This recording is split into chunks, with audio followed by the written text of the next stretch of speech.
seus ensinamentos tragam muita sabedoria, muita luz na vida de todos. Obrigado, querida.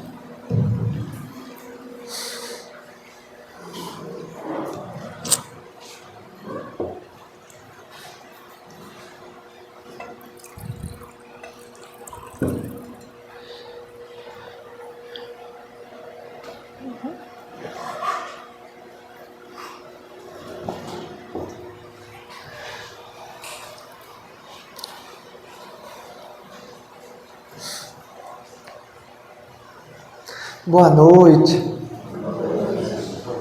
Boa noite, pessoal. Muita paz, muita luz. Eu tô no meio certinho? Tô? Não, eu ajeito aqui. Ué. Boa noite. Então, eu já estive aqui em Piracicaba algumas ocasiões, né? Este ano a gente veio de Limeira, aqui do ladinho, né? E embora a gente esteja vindo de Limeira, vocês estranhar-me-ão o sotaque. Eu não falo Porta de Limeira.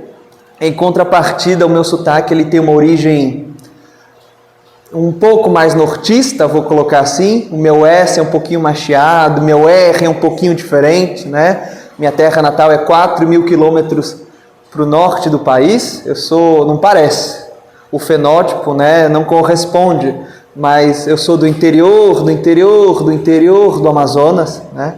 Eu não sou de Manaus, a capital, eu sou de São Gabriel da Cachoeira. É 27 horas de barco de Manaus.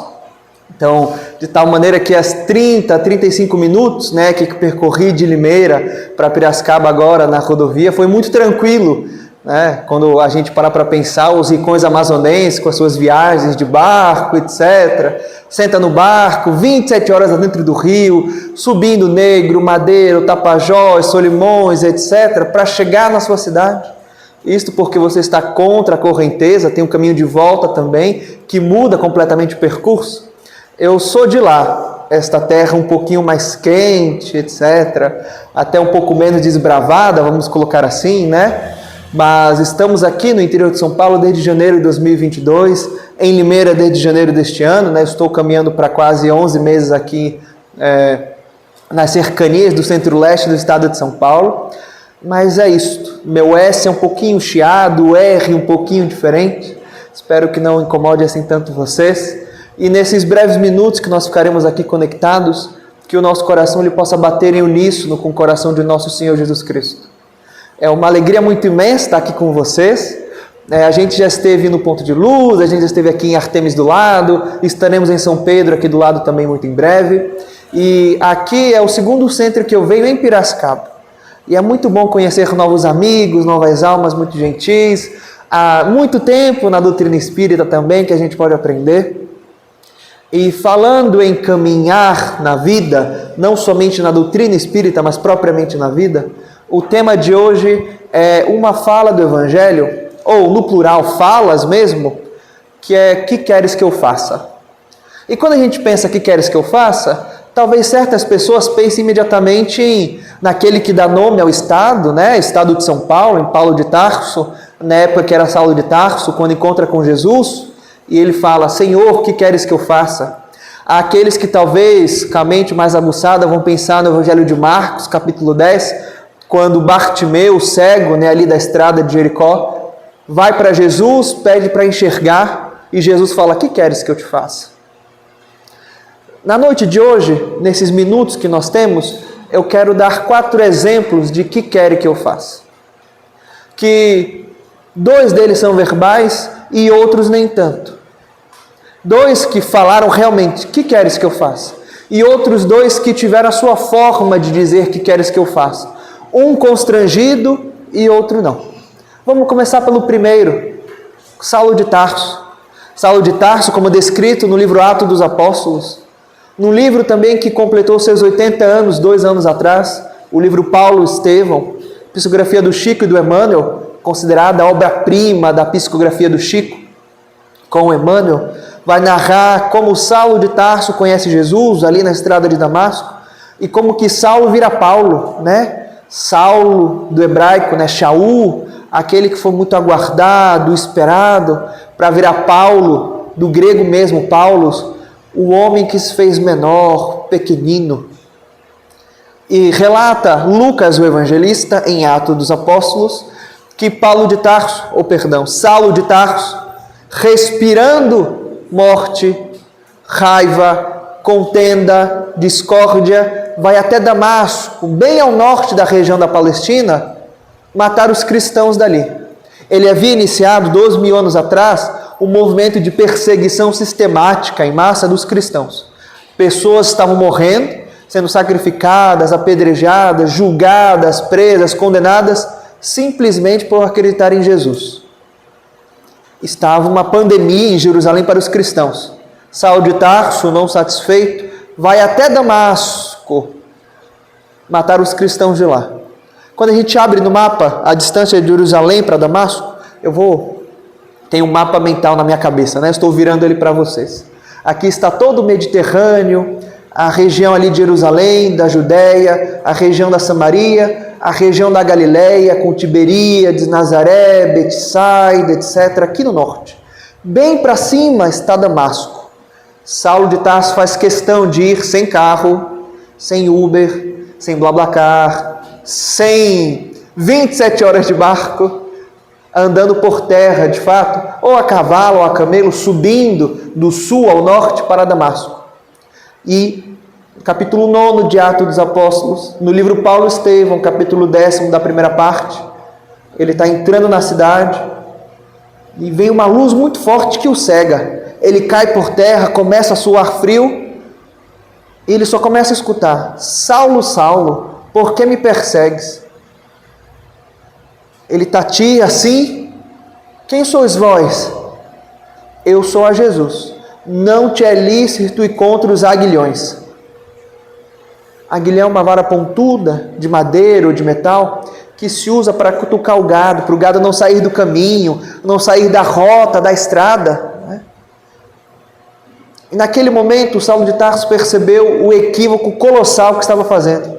Aquele Messias, que ele tanto aguardava, amava no judaísmo, que ele cresceu de fato orando para Deus para conhecer ainda naquela vida, era aquele homem que ele considerava na conta de um vagabundo, que havia morrido entre 2 ladrões da pior forma possível, que era crucificado. Está escrito no Antigo Testamento, todo corpo pendurado no madeiro é maldito. Todas as pessoas que estão mortas, assim, crucificadas, ainda mais entre 2 ladrões, diz para nós, Moisés, no Antigo Testamento, são imediatamente amaldiçoadas por Deus. Isso significa que você não pode falar da pessoa, não pode falar das suas ideias, não pode falar da sua existência, senão você também passa a ser amaldiçoado. Daí a gente vê tanto os antagonistas de Jesus no Novo Testamento, especialmente ali na Páscoa em Jerusalém, querendo que ele morra crucificado. Porque somente Roma poderia crucificar. E se Jesus morresse crucificado, automaticamente o medo da maldição era muito maior que a vontade de falar de Jesus. Então, se você tem com que o povo não fale, a ideia morre sufocada. Jesus morre entre 2 ladrões. Mais na frente, este Saulo, agora transformado em Paulo, vai escrever numa das epístolas: Jesus nos livra da maldição. Com Jesus pode-se falar de um amaldiçoado. A vontade e a sede do Mestre, do que ele oferece, desse manancial assim inexaurível do seu amor, é muito superior a uma vã maldição. Então, quando ele percebe que aquele Messias era aparentemente ali comensal vagabundo, que morreu entre 2 ladrões humilhado,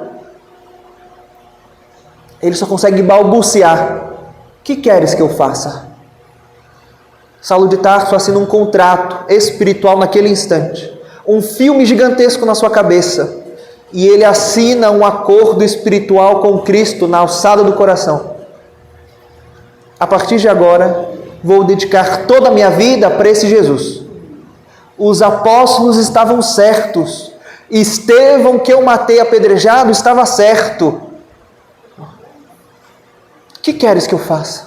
A minha vida é tua agora, não é minha mais.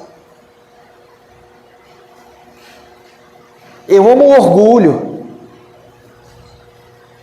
Eu amo os favores, o egoísmo, mas eu amo a causa de Deus muito mais. O que queres que eu faça? E Jesus se resume a dizer: entra na cidade, lá te será dito o que te convém fazer. E Saulo de Tarso entra na cidade. A partir daí ele está cego, ele não enxerga absolutamente mais nada fisicamente. Vira-se no Paulo Estevão capítulo, vem a segunda parte, capítulo 1. E Emmanuel conta o que aconteceu. Saulo de Tarso, cego, entra na rua direita, na estalagem de Judas. Não é Judas Tadeu, nem Judas o Iscariotes, é outro Judas. Existiam muitos Judas naquela época, assim como existiam muitas pessoas chamadas Jesus.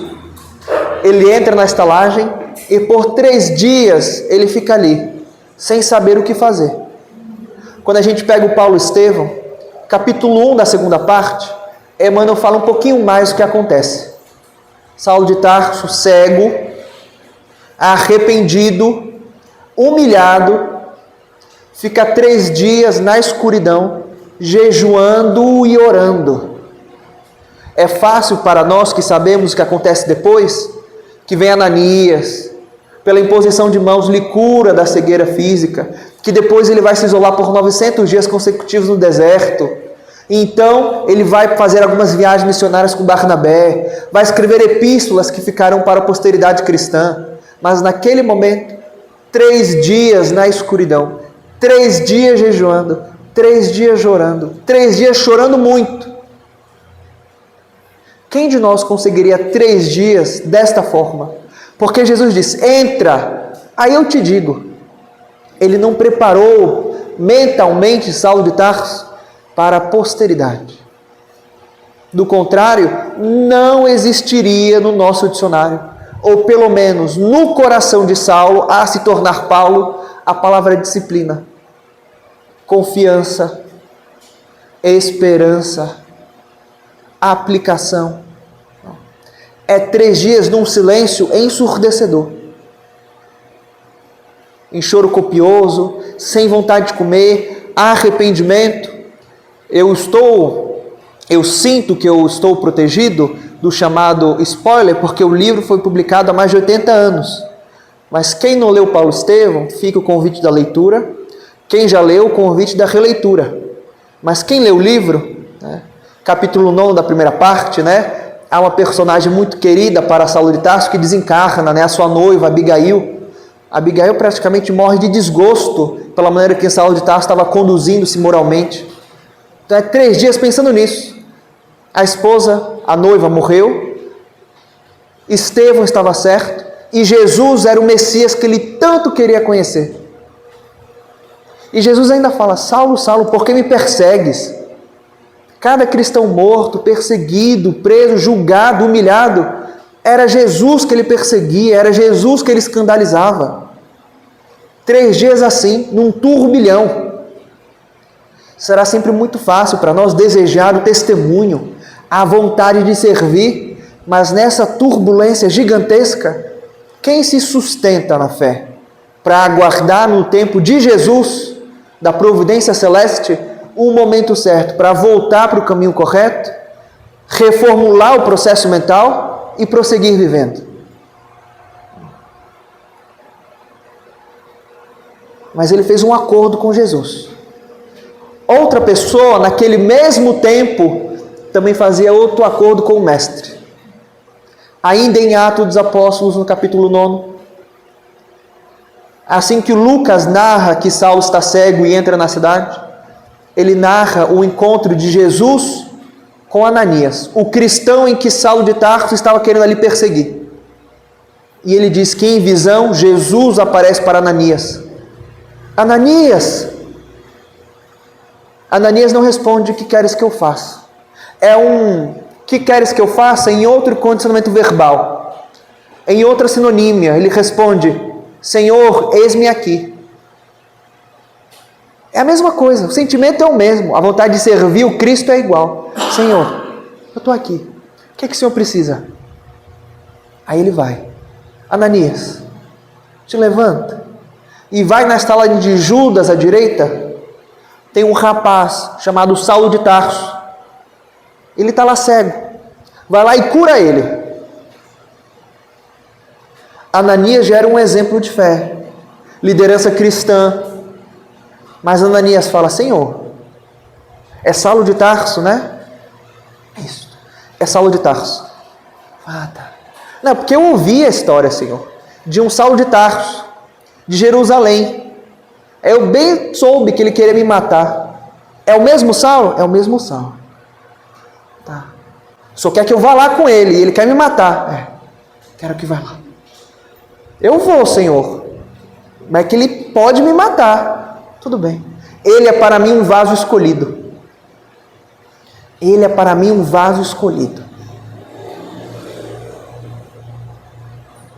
Na introdução do Paulo Estevão, 8 de julho de 1942, breve notícia.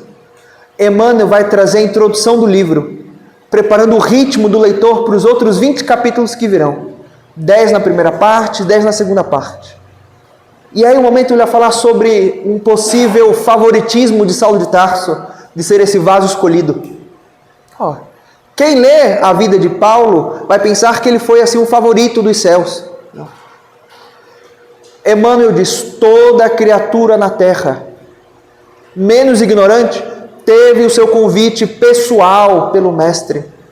Todos nós temos um ministério sagrado, um ministério divino nas mãos para cuidar. Esse ministério talvez esteja em casa, com os filhos. Talvez esteja assim coordenando um templo de luz como uma casa espírita. Talvez seja em praça pública, no próprio trabalho profissional, nas ruas mesmo, no trânsito. Todos nós temos o nosso ministério sagrado. Saulo de Tarso não é um favorito dos céus. Vai, Ananias. Ele é para mim um vaso escolhido. E nesse espírito de servidão, que cumpre a todo cristão também ter, ilustrado agora em Ananias, Ananias vai, sem mais pestanejar, entra na estalagem, encontra Saulo de Tarso, chorando, orando, jejuando, arrependido. Saulo de Tarso, o Senhor me enviou até você. E pela imposição de mãos, que para nós hoje é o nosso passe, cura a cegueira espiritual de Saulo de Tarso também, fora física. E tanto em Atos dos Apóstolos, Lucas narra, mas também no Paulo Estevão, Emmanuel narrando, Saulo de Tarso sente como escamas caindo dos olhos. E Emmanuel ainda vai falar, essas escamas são muito mesmo aquelas escamas do orgulho, do egoísmo, que coloca debaixo, obviamente, da luz do Evangelho, a nossa personalidade, para começar a entender onde erramos, onde precisamos corrigir, em múltiplas chances de perdão. Agora este Saulo, ele precisa se reformular, ele precisa se reconstruir, ele precisa meditar naquilo que ele não conhece. E por 900 dias consecutivos, 3 anos, ele fica no deserto, trabalhando como tecelão, meditando, pensando, orando, lendo alguns resquícios do Evangelho de Mateus que já existiam naquele tempo, até que ele está pronto para o trabalho. Ele volta ao convívio da sociedade, começa a trabalhar em Antioquia da Síria com Barnabé, na igreja de lá, faz as viagens missionárias, a primeira, a segunda, a terceira, a quarta, a viagem a Roma quando está preso, e é esse hoje para nós esse maior nome da exposição cristã. Passaram-se 2000 anos e ninguém falou tanto e tão bem de Jesus quanto o Paulo de Tarso. Não à toa o nosso estado tem o nome de São Paulo. E por que o aniversário é 25 de janeiro? 25 de janeiro, no calendário católico, há quase 500 anos atrás, quando o padre Nóbrega, no pátio do colégio Marco Zero de São Paulo, funda, ele faz uma missa em homenagem a Paulo de Tarso. Porque 25 de janeiro é o dia no calendário católico em que Jesus busca Saulo de Tarso na estrada de Damasco. Por isso que o aniversário da cidade é 25 de janeiro. Para comemorar esses anos da misericórdia de Jesus derramada em Saulo de Tarso. Porque Jesus, ouvido os espinhos do egoísmo de Saulo, ouvido o orgulho, a mente inteligentíssima e a moral lá embaixo, para resgatar aquela luz que ele via na figura de Saulo e o puxa de volta no caminho com os aguilhões.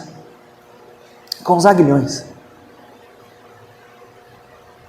Só depois ele entende e obtém, após muito servir, o espírito mesmo de serviço de um Ananias, do Senhor, eis-me aqui, de imediato, sem arrependimentos agora, mas por vontade legítima de servir a causa cristã. Todos nós na terra, encarnados e desencarnados, temos o nosso ministério sagrado nas mãos. Todos nós, sem exceção. Estejamos no grupo dos jovens ou dos jovens há mais tempo, todos nós temos nosso ministério sagrado, sem exceção. Só que às vezes a criatura humana quer um convite pessoal, quer o próprio Cristo na sua frente materializado, fazendo as suas vontades pequeninas, vãs. Mas a lógica do Evangelho não é esta. É necessário muita humildade para escutar na acústica da alma a voz do Mestre convidando para o serviço. E eis que essa mensagem chega para nós todos os dias de muitas formas distintas. É o amigo, é o livro, é aquele dia no centro, é na rua, é no programa de TV. Jesus perguntou para Saulo: Saulo, Saulo, por que me persegues? Talvez agora para nós Jesus pergunte, vou colocar para mim como exemplo, se aplica muito bem a mim. Jesus talvez perguntaria: Lucas, por que foges de mim? Saulo pelo menos estava indo a Jesus perseguir. Muitos de nós ainda estamos fugindo. 2 exemplos do que queres que eu faça. Os outros 2 exemplos que eu prometi. Um deles está ali, como a gente disse no Evangelho de Marcos, capítulo 10. Jesus está ali em Jericó, entrando e voltando. E tem um cego na estrada, que é Bartimeu. Bartimeu usa uma capa. Os romanos deixavam, os mendigos usarem capas para representar a condição da mendicância, para dizer que eles tinham permissão de pedir esmola na rua. Então ele, usando a sua capa, estava ali cego, sentado com a mão, e aí ele escuta uma turba passar assim, polvorosa, e ele escuta que é Jesus de Nazaré, aquele nazareno que ele já havia escutado muitas histórias, curou rancenianos, deu visão aos cegos, que com eles os surdos escutam, os mudos falam, os paralíticos andam. E aí ele grita: Senhor! Senhor, Senhor! E imediatamente a turba que seguia Jesus, e isso é um puxão de orelha para todos nós, a turba vira para Bartimeu: para de importunar o mestre, e segue o caminho. Só que Bartimeu não é qualquer pessoa. Bartimeu em hebraico significa filho de Timeu, Bartimeu. Marcos não coloca o nome verdadeiro do cego, coloca um apelido. Ele é filho de Timeu, mas o nome dele podia ser Lucas, podia ser Bruno, podia ser Marta, podia ser Susana, podia ser Bruna, podia ser Vanessa, podia ser um monte de nomes. Bartimeu é um símbolo de alguém que está cego, mas que talvez queira muito encontrar o mestre. A turba não deixa, mas a fé precisa ser maior. Ele clama de novo: Filho de Davi, tem misericórdia de mim. A turba mais uma vez: para de importunar o mestre. Mas nesse momento Jesus para. Jesus não parou da primeira vez. Jesus vira e diz: traz ele para cá. A turba que estava ali censurando diz: olha, o mestre está te chamando. A turba que caçoava, colocava para baixo, oprimia, agora é a turba que muda da água para o vinho e tenta levantar o ânimo. Olha, nós somos assim também. Muitos de nós, em muitas ocasiões, somos essa turba entre Jesus e o outro. Ano nenhum ou anos nenhum de doutrina espírita podem fazer por nós aquilo que nós não exemplificamos. Não é porque nos chamamos espíritas ou cristãos que nós ganhamos imediatamente títulos de favoritismo ou de angelitude. Talvez nós sejamos essa turba e o outro seja esse Bartimeu querendo encontrar Jesus e nós no meio atrapalhando.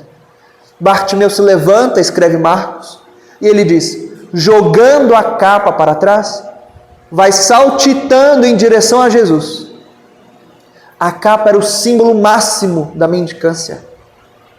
Era a única coisa de posse dele, mendigo cego. E ele joga para trás para encontrar com Jesus. E Marcos ainda diz, saltitando. Como é que um cego saltita? Ele vai saltitando de felicidade, de ânimo, de alegria, e vai até Jesus. Ele chega com Jesus e Jesus pergunta, que queres que eu faça? Agora é Jesus perguntando, que queres que eu te faça? Talvez a gente leia a passagem, não é óbvio, ele é cego, ele quer ver. Será que ele quer? Num nível de interpretação literal, tudo bem, materialmente ele é cego. Saulo de Tarso também estava cego, mas a pior cegueira de Saulo era a cegueira moral, espiritual. O que você quer que eu te faça? Você quer dinheiro? Você quer fama, poder? Quer que o seu nome seja conhecido por todas as terras? Quer ser aplaudido? Você quer ver fisicamente? Você quer ver espiritualmente? E ele responde, Senhor, que eu veja. Nesse momento, Jesus restitui a visão dele. Mas bem que esta visão, para todos nós, é esta visão assim aguçada da alma, que avança, que aprende, que reconhece os erros e não quer fazer errado. Esta visão assim, para além do horizonte, não somente no aqui e agora. E eis que Jesus pergunta para nós todos os dias, que queres que eu te faça? Quem de nós responderia, Senhor, que eu veja? Talvez a maioria responda, Senhor, que fulano me escute, que eu domine, que as pessoas se curvem à minha vontade.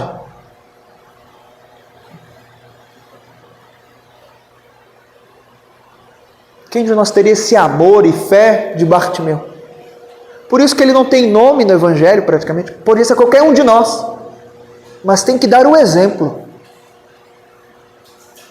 Na introdução do livro Coragem, Emmanuel coloca, olha, nas tuas rogativas, nas tuas orações para com Deus, à noite, de manhã, durante o dia, nós pedimos muita coisa. Nós pedimos cultura, cultura é imprescindível. Dinheiro é importantíssimo. Memória tem um lugar muito importante na vida e pedimos muita coisa.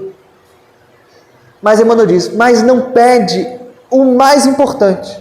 É uma alavanca capaz de te catapultar para cima.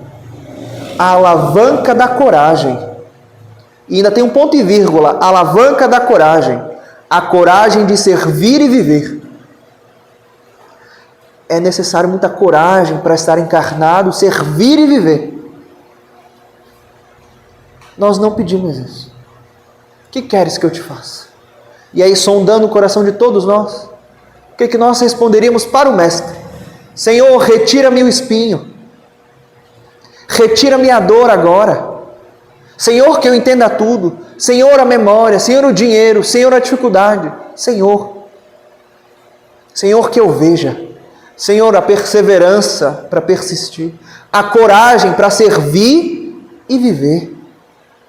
Tem gente que só quer viver, não quer o espírito de servidão. E os nossos exemplos, todos aqueles que vieram antes de nós, clamaram pela força do espírito de serviço.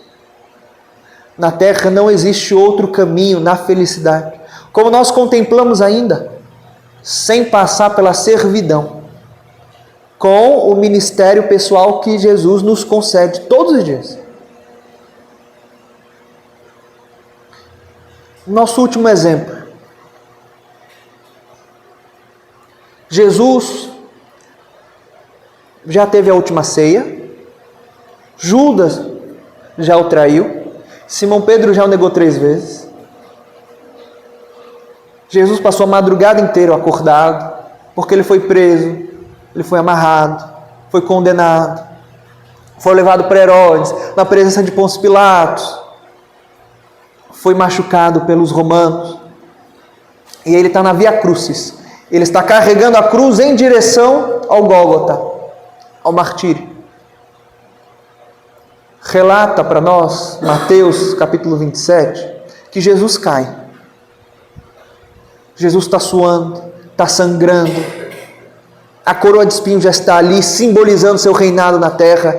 O manto púrpura já lhe cobre. E ele segue assim na turba que há uma semana atrás havia lhe ovacionado na entrada de Jerusalém, agora humilhando, colocando para baixo. E ele cai. Ele levanta, constrangido pelos romanos, e vai de novo. Jesus cai de novo, uma segunda vez, porque a força do mestre não é esta. A força de Jesus não é a força física, a força bruta, é a força moral. Tem um texto de Emmanuel, intitulado Humanidade Real. Fonte Viva 129. Evangelho de João, capítulo 9, versículo 5. João escreve assim: Pôncio Pilatos apresentando Jesus para a multidão, antes de condená-lo à crucificação. Pôncio Pilatos aponta: eis o homem. E Emmanuel escreve: apresentando Jesus, o Cristo, à multidão, Pôncio Pilatos não designava um triunfador terrestre. Nem banquete, nem púrpura, nem aplauso, nem flores. Jesus achava-se diante da morte. Uma semana Jesus passou em grandes martírios. Preso, exercera paciência. Humilhado, não revidou. Esquecido, olvidara a revolta. Sentenciado ao martírio, soube perdoar.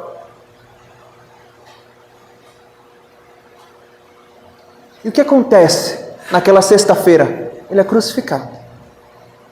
E aquele domingo de manhã na Páscoa, Emmanuel coloca: e voltaria depois ao convívio dos primeiros beneficiários que haviam lhe abandonado para soerguer-lhes a esperança. Evangelho de João, capítulo 20, Evangelho de Lucas, capítulo 24. Naquela Páscoa, naquele domingo de manhã, quando Jesus surge entre os apóstolos, ele tem uma frase. Ele não pergunta cadê Judas, que havia se suicidado, enforcado. Ele não aponta para Simão Pedro: eu lhe avisei que você ia me negar 3 vezes. Onde que vocês estavam que vocês me abandonaram? Somente João ficou lá me assistindo? Não. Ele se resume a dizer: paz de Deus seja convosco. E Emmanuel prossegue: aparentemente vencido, o mestre surgia em plena grandeza espiritual. Ali, pingando sangue, cansado, com sede, em plena grandeza espiritual. Ele diz: rememorando, pois, semelhante passagem, não nos esqueçamos que somente nas linhas morais do Cristo é que atingiremos a humanidade real. Então a força de Jesus não é esta física, é a força moral. E quando ele cai pela segunda vez, escreve Mateus, constrange um certo Cirineu para levantar e carregar a cruz do mestre até o Gólgota, porque Jesus não tinha mais força. Este Cirineu é a representação da criatura humana, que para servir o mestre não serve por amor, mas serve constrangida. Até hoje nós, em reencarnação após encarnação, naufragados que somos, por culpa nossa, somos constrangidos ao serviço. A força de Jesus não é esta, mas Cirineu é constrangido, é envergonhado em servir a Jesus. E aí eu pergunto para todos nós: e a nossa vergonha?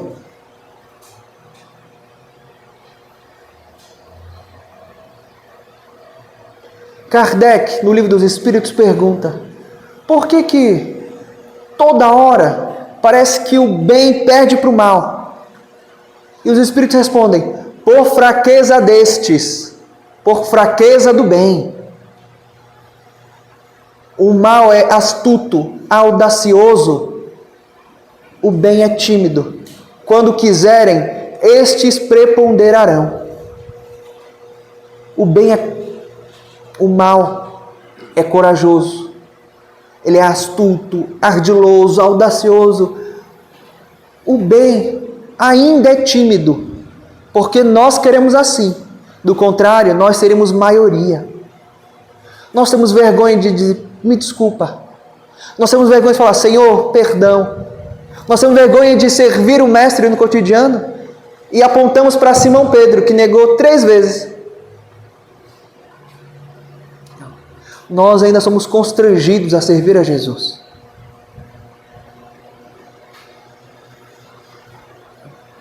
É necessário mudar de rumo. E já que falamos também sobre que quando Jesus pergunta de nós, o que queres que eu faça? Bem que Paulo de Tarso pediu uma coisa para Jesus. Lá na frente, servindo, cooperando, ele escreve numa das epístolas, eu tinha um espinho na carne. E 3 vezes eu pedi para o mestre para ele retirar esse espinho. A gente não sabe que espinho é esse. Se era uma dor na coluna, uma gastrite nervosa, a gente não sabe o que era. Mas está lá, um espinho na carne. É que nem Bartimeu, pode ser qualquer dor nossa. Fala, Senhor, tira, por favor. E Jesus responde em oração. A gente fala muito do primeiro encontro, né? Mas tem esse também, fala, a minha graça te basta. Porque o meu poder se fortalece na fraqueza. É quando somos fracos, mas temos a humildade de pedir a ajuda do Mestre, que a luz dele se faz mais presente. Então é necessário voltar para casa, sentar na beira da cama, na penumbra do quarto. Senhor, o que queres que eu faça? Quer que eu perdoe fulano? Eu perdoo. Quer que o dinheiro que eu emprestei, que fulano devolve? Senhor, eu esqueço, Senhor. Obviamente será sempre muito mais fácil falar que fazer. Mas é imprescindível perguntar, porque ele responde. Não naquela voz que a gente quer, não se materializando na nossa frente, mas ele responde. É necessário a humildade para reconhecer a resposta do Mestre. O que queres que eu faça? E ele responde, aqui dentro, nos acontecimentos de todos os dias, ele responde. Ele responde. Kardec, no Livro dos Espíritos, e Kardec perguntou muita coisa no Livro dos Espíritos, né? Desde que é Deus, na primeira pergunta, até a última pergunta, na 1019, se um dia o reino de paz surgirá na Terra, e os Espíritos colocam a responsabilidade em nossas mãos. Kardec pergunta para os Espíritos, na 804, se por algum acaso todos nós na Terra, né, não poderíamos ser retirados, né, dos sofrimentos, dos martírios para avançar. Por que Deus criou uns diferentes? Por que Deus criou outros assim tão mais para frente? Outros tão corajosos? E os Espíritos respondem para Kardec. Do contrário, né? O começo é assim. Deus sempre criou. Sempre criou. Então uns foram criados há mais tempo, outros há menos tempo, mas todos são criados iguais. Porque ele está falando da questão da lei da liberdade, ou da igualdade, melhor dizendo. Mas só que tem espíritos que já avançaram bastante, outros estão muito para trás. Esses para trás têm que correr um pouquinho mais, para que tenham mérito, para que tenham força, para que tenham perseverança. É necessário também repensar a condição e a presença da dor no cotidiano. Mas os Espíritos dizem, talvez uns tenham mais força, porque já aprenderam. Outros são mais fracos, mas um ajuda o outro. O que um não pode fazer, o outro faz, e vice-versa. Ninguém está sozinho na Terra, encarnado ou desencarnado. E na 119, aí sim, Kardec pergunta, não poderia Deus retirar todas as dores e sofrimentos, todas as provas para as criaturas só avançarem? E os Espíritos respondem, do contrário, onde estaria o merecimento? O regozijo de estar em Deus, sem ter passado pela aventura que é estar vivo. Coragem de servir e viver. Todos nós estamos numa jornada, sem exceção. Talvez uns estejam mais voltados para um lado, outro para o outro, mas o aguilhão vem, cutuca e machuca mesmo. Machuca mesmo. Tanto que no Evangelho segundo o Espiritismo, no capítulo 17, sede perfeitos, o último item, do Espírito Jorges, o Espírito diz, olha, muito no passado as criaturas machucaram o corpo, com jejum sem pausa, chicoteando realmente o próprio corpo e por aí vai. Não.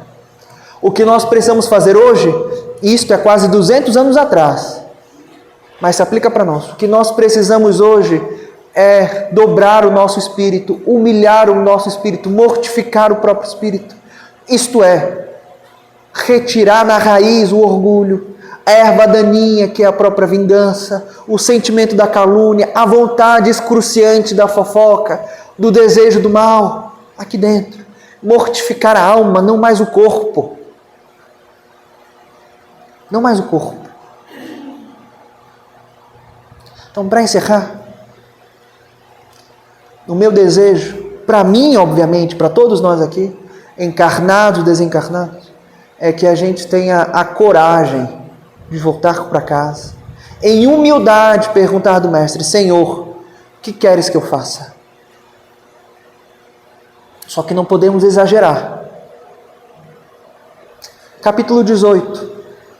Primeiro item, são conselhos salutares de André Luiz, na Agenda Cristã. Não peça conselho espiritual indefinidamente. Se você já possui 2 semanas de aprendizado cristão, você já sabe em saciedade o que fazer.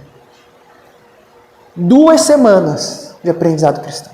Já sabe em saciedade, em fartura o que fazer. Então, perguntemos, o que queres que eu faça? Ele responde. Então, mãos à obra. Muita paz, muita luz. Deus nos abençoe. Muito obrigado.